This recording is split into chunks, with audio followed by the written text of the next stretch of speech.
Hello students, welcome to my channel Homegram Classes. Today we will discuss the remaining part of capital structure. तो आज हम देखेंगे different approaches of capital structure and find out about the cost of capitals, cost of equity and cost of debt. There is mainly two approaches of capital structure, traditional and modern approach. So traditional approach is given by Ezra Solomon in 1963. It is a Midway of NI and NOI approach. Midway क्यों कहा गया है, हम further studies करेंगे अभी NI and NOI के बारे में.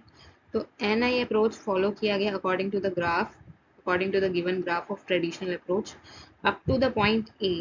Company follow the NI approach जिसमें फर्म ने कॉस्ट ऑफ डेप्ट को इंक्लूड करा है और जिसकी वजह से overall cost of capital firm की लेस आई है up to the A point, because firm cost of डेप्ट का ऑप्टिमल यूज कर रहे हैं. But after the A point the overall cost of capital stop declining and become constant. ऐसा क्यों हुआ? क्योंकि फर्म ने कॉस्ट ऑफ डेप्ट का यूज मैक्सिमम करना शुरू कर दिया, जिसकी वजह से ओवरऑल कॉस्ट ऑफ कैपिटल क्या हो गया? कांस्टेंट हो गया, क्योंकि कॉस्ट ऑफ डेप्ट भी क्या हो गया? कांस्टेंट हो गया. इसकी वजह से क्या हुआ? कॉस्ट ऑफ इक्विटी इंक्रीज हो गया. कॉस्ट ऑफ इक्विटी इंक्रीज क्यों हो रही है? क्योंकि जब इक्विटी शेयर होल्डर्स को ये एक्नॉलेज हुआ कि वैल्यू ऑफ द फर्म तो कम हो रही है, because overall cost of capital कम हो रही है ड्यू टू NI अप्रोच, जिसकी वजह से उनको फर्म से प्रॉफिट ज़्यादा मिल सकता है. मतलब फर्म को अगर प्रॉफिट ज़्यादा होगा तो उनको डिविडेंड भी क्या मिलेगा? मैक्सिमम मिलेगा, इंक्रीज फॉर्म में मिलेगा. तो उनकी एक्सपेक्टेशन इंक्रीज होने की वजह से कॉस्ट ऑफ इक्विटी इंक्रीज जो है अपवर्ड स्लोप में यहाँ पर दिखाई गई है, शो करी गई है इन ट्रेडिशनल अप्रोच. बट जब कंपनी जो है वो A टू B के बाद भी अगर कॉस्ट ऑफ डेप्ट का यूज करती है और इक्विटी को इतना प्रेफरेंस नहीं देती है और कॉस्ट ऑफ डेप्ट को ज़्यादा प्रेफरेंस देती है, जिसकी वजह से ओवरऑल कॉस्ट ऑफ कैपिटल जो है वो इंक्रीज फॉर्म में चली जाती है. मीन्स कंपनी का की जो कॉस्ट है वो बढ़नी शुरू हो जाती है और कॉस्ट ऑफ इक्विटी तो ऑलरेडी अपवर्ड स्लोप है ही. तो ट्रेडिशनल अप्रोच में ये कहा गया है मेनली कि ऑप्टिमल यूज करना है कैपिटल का. मींस डेप्ट का भी ऑप्टिमल यूज करना है और इक्विटी का भी ऑप्टिमल यूज करना है, क्योंकि ज़्यादा डेप्ट के यूज करने से इक्विटी शेयर होल्डर्स की जो एक्सपेक्टेशंस होती है वो इंक्रीज हो जाती है. तो ट्रेडिशनल अप्रोच में ये है. नेक्स्ट है, now we will discuss about the modern approach. In modern approach, there is mainly two approaches, NI and NOI approach. NI approach, which is net income approach, which is given by David Durant. It is also known as relevance approach. The relevance approach यहाँ पर है कि there is relationship between the capital structure and the value of the firm. Capital structure which include both debt and equity. Debt and equity में changes करने से अगर firm की value of the firm और ओवरऑल कॉस्ट ऑफ कैपिटल में कोई changes हो रहे हैं तो उसको बोलते हैं NI अप्रोच. तो NI अप्रोच में ये कहा गया है कि there is relevancy between the capital structure and value of the firm. अगर कैपिटल स्ट्रक्चर में चेंजेस हो रहे हैं, मतलब डेप्ट और इक्विटी को इंक्लूड करके फाइनेंस किया गया है, कैपिटल स्ट्रक्चर को मेंटेन किया गया है, तो जिसकी वजह से क्या होगा? Value of the firm increase होती है, फर्म के प्रॉफिट्स इंक्रीज होते हैं और कॉस्ट ऑफ कैपिटल क्या होती है? डिक्लाइन होती है, which is shown in the graph. KO is downward sloping. So if there is increase in the debt to equity ratio हमने अकाउंटिंग रेशियो में स्टडी करी होगी क्लास 11th में आपने स्टूडेंट्स. तो उसका फॉर्मूला क्या होता है? डेप्ट to equity means dept upon equity. डेप्ट कितना फाइनेंस किया गया, रेशियो की फॉर्म में निकालते हैं डेप्ट टू इक्विटी रेशियो.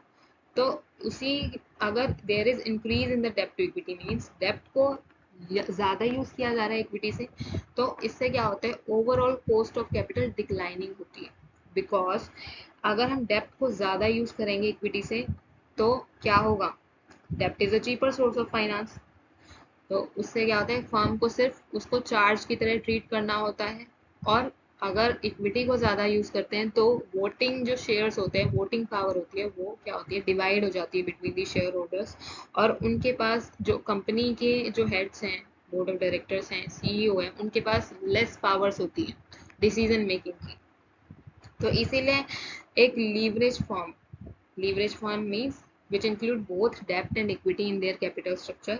तो वो ऐसा इंक्लूड करके इसलिए चलती है ताकि उनके वोटिंग पावर्स, उनकी पावर, उनकी डिसीजन मेकिंग पावर कम ना हो, और वो डेप्ट के साथ फाइनेंस करके लोन की फॉर्म में अपनी जो उन्होंने पेमेंट करनी है फाइनेंस की वो कर सके।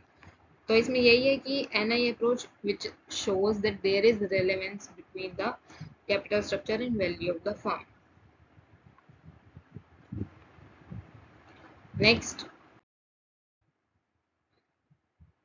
नेक्स्ट है एनओआई अप्रोच। अब NOI approach is totally opposite from the NI approach. NOI means net operating income approach, which is given by David Durant. It is also known as irrelevance approach because it shows that there is no relationship between the capital structure and the value of the firm. Value of the firm क्या रहेगी? Constant रहेगी, which is shown in the graph. Value क्या है यहाँ पे? Constant है,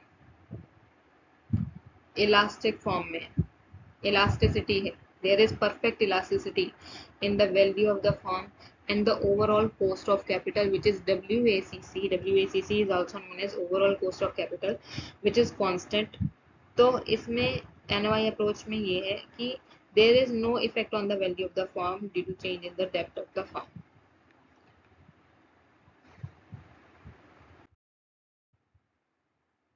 Next, how to calculate KO, KE and KD. KO क्या होता है? Overall cost of capital, KE cost of equity and cost of डेप्ट। Overall cost of capital includes both डेप्ट एंड इक्विटी, सो इसका फॉर्मूला क्या होगा? EBIT upon V. V means value of the firm which include both debt and equity. EBIT क्या होता है? Earning before interest and taxes, which is profit before interest and taxes. Payment, interest on loan, interest on डेप्ट की payment करने से पहले और taxes की पेमेंट करने से पहले जो फर्म के पास जो रिवेन्यू होता है, प्रॉफिट्स होता है, उसको हम बोलते हैं EBIT, earning before interest and taxes. Next है cost of equity. Cost of equity net income upon E. E means equity. Net income क्या होता है?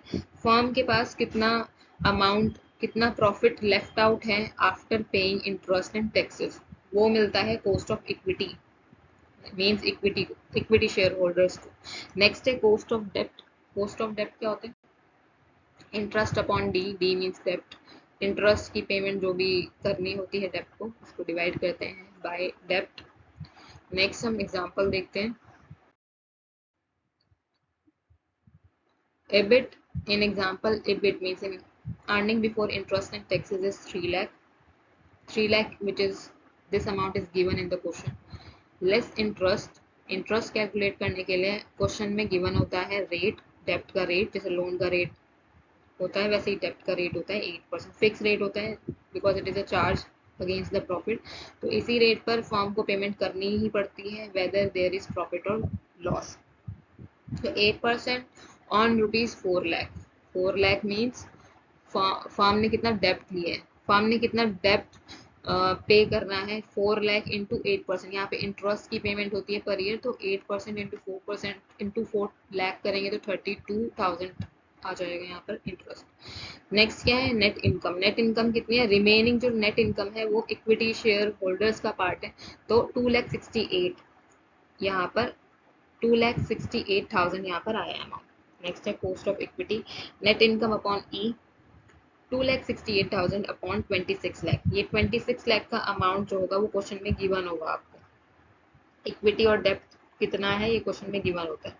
2,68,000 अपॉन 26 लाख इंटू 100, तो इसको कैलकुलेट करेंगे तो कॉस्ट ऑफ इक्विटी आ गया यहाँ पे 10.31%। नेक्स्ट है कॉस्ट ऑफ डेप्ट। कॉस्ट ऑफ डेप्ट कैलकुलेट करने के लिए इंटरेस्ट अपॉन डेप्ट करते हैं, तो इंटरेस्ट कैलकुलेट करके आया था 32,000 अपॉन 4 लाख, 4 लाख भी क्वेश्चन में गिवन होगा, इंटू 100, 8%। कॉस्ट ऑफ कैपिटल क्या होगा? EBIT upon V। Earning before interest and taxes upon V। V को कैलकुलेट करने के लिए जो डेप्ट और इक्विटी का अमाउंट है उसको ऐड कर देते हैं, ऐड करेंगे तो यहाँ पर 30 लाख आ जाएगा, V value of the firm की वैल्यू, और 3 lakh divide by 30 lakh into 100, यहाँ पर 10% आ गई overall cost of capital. So further हम आगे नेक्स्ट टॉपिक स्टडी करेंगे। Thank you students.